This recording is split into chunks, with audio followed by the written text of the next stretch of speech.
Salut à tous. Je suis Anne-Marie Legrand et vous êtes sur une chaîne dédiée à l'orientation professionnelle et au choix de carrière. Si ce sujet vous intéresse, abonnez-vous. Et maintenant, passons directement au thème de la vidéo Un d'aujourd'hui. comptable est un spécialiste qui tient la comptabilité d'une organisation. Par ailleurs, le Centre d'orientation professionnelle ProfGuide a récemment mis au point un test d'orientation professionnelle précis, qui vous indiquera les professions qui vous conviennent et donnera une conclusion sur votre type de personnalité et votre intelligence.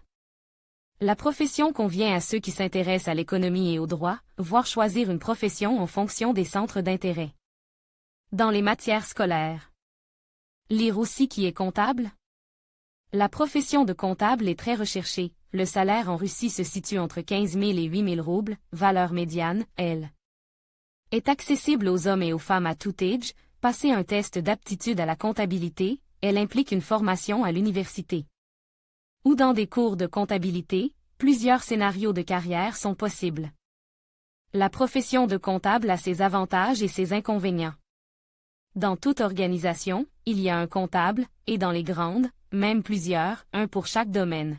Comptabilité des fonds de l'entreprise, règlement avec les fournisseurs et les clients, paie, déduction fiscale, etc. L'État oblige une entreprise à tenir une comptabilité et à lui rendre des comptes. L'État, en la personne de l'inspection fiscale, des caisses de retraite et autres, vient vérifier si l'entreprise paie correctement les impôts et les déductions à l'État. Vous pouvez d'ailleurs consulter notre exemple de curriculum vitae d'un comptable.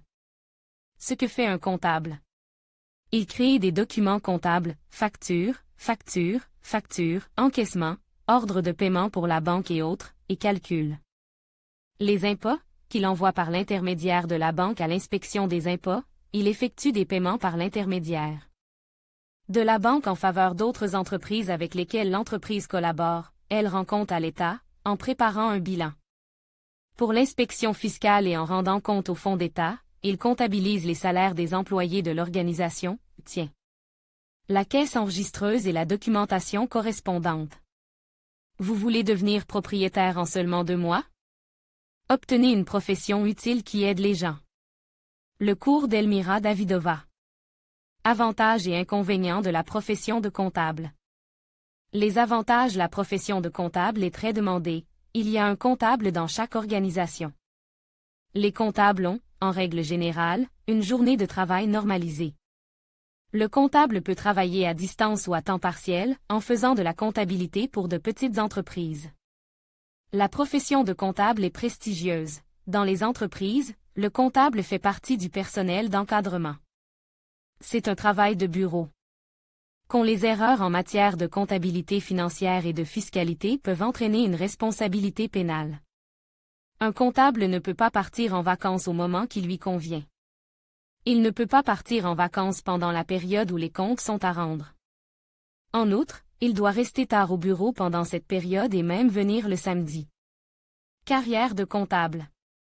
Un comptable ordinaire peut devenir chef comptable adjoint, puis chef comptable, chief accountant, d'une entreprise et même directeur financier. Cependant, pour une telle évolution, il aura besoin d'une formation spécialisée.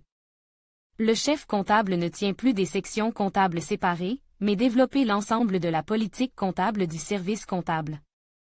Et établit des bilans pour l'administration fiscale. Le chef comptable suit l'évolution de la législation fiscale et doit calculer correctement les impôts et autres paiements à l'État. Il est responsable de l'ensemble du service comptable. Le chef comptable est la deuxième personne après le directeur général dans l'entreprise. Toutes les organisations publiques des différents secteurs économiques, industrie, construction, agriculture, services, etc. Les petites et moyennes entreprises, organismes financiers, inspection fiscale, agences d'assurance, fonds de pension, banques, fonds d'investissement.